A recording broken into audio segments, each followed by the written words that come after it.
আসসালামু আলাইকুম ভিউয়ার্স, আশা করি সকলে ভালো আছেন। আজকের ভিডিওতে আরও একটি ভিন্ন রকমের ফুল তৈরি করে দেখাবো এবং সব থেকে সহজ নিয়মে। তো তার জন্য কিন্তু আমি এখানে একটি কাপড় নিয়েছি। কাপড়টির চওড়া হবে কিন্তু 2 ইঞ্চি এবং লং নিয়ে নিচ্ছি আমি 3 ইঞ্চি।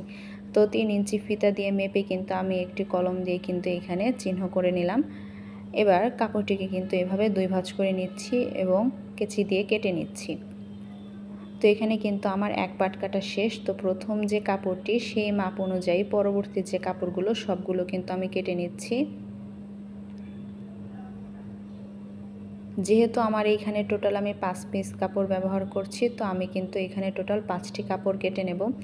আর আমি যেহেতু এইখানে এক কালারের কাপড় ইউজ করেছি, আপনারা চাইলে কিন্তু এইখানে 5টি ভিন্ন রকমের কাপড় ব্যবহার করতে পারেন। সেই ক্ষেত্রে কিন্তু ফুলটি কালারিং হবে এবং দেখতেও কিন্তু সুন্দর লাগবে। তো আমি কিন্তু এখানে টোটাল 5 পিস কাপড় কেটে নিয়েছি। এবার এখান থেকে একটি কাপড় নিয়ে এরকম করে কোনা করে ভাঁজ করে নিচ্ছি। তো কোনার যে সাইডটি সেই সাইডটি থেকে কিন্তু আমি এইভাবে কাপড়টিকে কিন্তু ভাঁজ করে দেব। তো ভাঁজ করতে করতে যে শেষের অংশটুকু রয়েছে সেই পর্যন্ত কিন্তু আমি ভাঁজটি করে দিচ্ছি। তো দেখতেই পাচ্ছেন ভাঁজটি আমি কিভাবে করেছি। তো ভাঁজটি দেওয়ার পর কিন্তু এখানে আমি একটি সুই সুতা দিয়ে এটাকে সেলাই করে নিচ্ছি। তো প্রথম কাপড়টিকে কিন্তু সেলাই করে নেওয়ার পর এইভাবে হাত দিয়ে একটু আমি টেনে দিচ্ছি কাপড়টি যাতে কুঁচকে না থাকে। দ্বিতীয় কাপড়টিকেও সেমভাবে কিন্তু আমি এরকম কোনা করে ভাঁজ করে নিচ্ছি এবং কোনার যে অংশটি সেই অংশটিকে কিন্তু আমি এইভাবে হাত দিয়ে মুড়িয়ে দিচ্ছি। তো ভাঁজ করতে করতে আমি একদম শেষ পর্যন্ত নিয়ে যাব। তো কাপড়টিকে কিন্তু ভাঁজ করতে করতে আমি এই পর্যন্ত নিয়ে এসেছি। এবারও আমি কিন্তু সুই সুতা দিয়ে কাপড়টিকে সেলাই করে দিচ্ছি। কয়েকবার কিন্তু এই ভাঁজটি দেখলেই কিন্তু আপনারা বুঝতে পারবেন যে ভাঁজটি কিন্তু খুবই সহজ। তো দ্বিতীয় কাপড়টিকেও আমি সেলাই করে নিয়ে এবার হাত দিয়ে আমি কাপড়টিকে কিন্তু চেপে দিলাম যাতে মাঝখানে কোনো গিঁট না বাঁধে।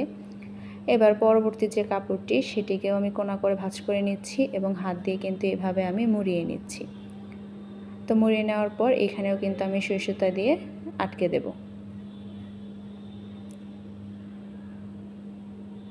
এই কাপড়টিকেও কিন্তু আমি সেলাই করে নিলাম এবং প্রত্যেকটি কাপড় সেলাইয়ের পর কিন্তু আমি হাত দিয়ে এইভাবে টান টান করে দিচ্ছি যাতে কোনো ভাঁজ না হয়। এইভাবে করে যে বাকি কাপড়গুলো রয়েছে সেগুলোও কিন্তু আমি এক এক করে সেলাই করে নিচ্ছি। আমি এখানে যেহেতু 5 পিস কাপড় ব্যবহার করেছি, আপনারা চাইলে কিন্তু এর থেকে বেশিও কাপড় ব্যবহার করতে পারেন।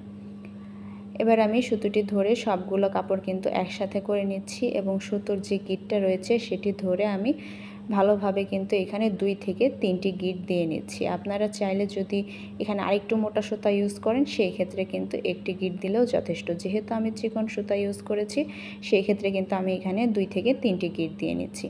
তো গিঁট দেওয়ার পর যে বাড়তি অংশটুকু রয়েছে সেটা আমি কেটে দিচ্ছি। খুব সহজভাবে কিন্তু ফুলটি তৈরি করলাম। এবার ফুলের যে পাপড়িগুলো রয়েছে সেইগুলো আমি আরেকটু ভালোভাবে শেপ দিয়ে নিচ্ছি যাতে ফুলটি দেখতে আরও সুন্দর হয়। তো দেখতেই পাচ্ছেন ফুলটি কিন্তু আমি খুব ভালোভাবে শেপ দিয়ে নিলাম। এবার একটি পুঁতি অ্যাড করে ডেকোরেশন করে নিচ্ছি। তো ভিডিওটি কেমন লাগলো অবশ্যই আমাকে কমেন্ট করে জানাবেন এবং আমার পেজটিকে অবশ্যই লাইক ফলো করে যাবেন।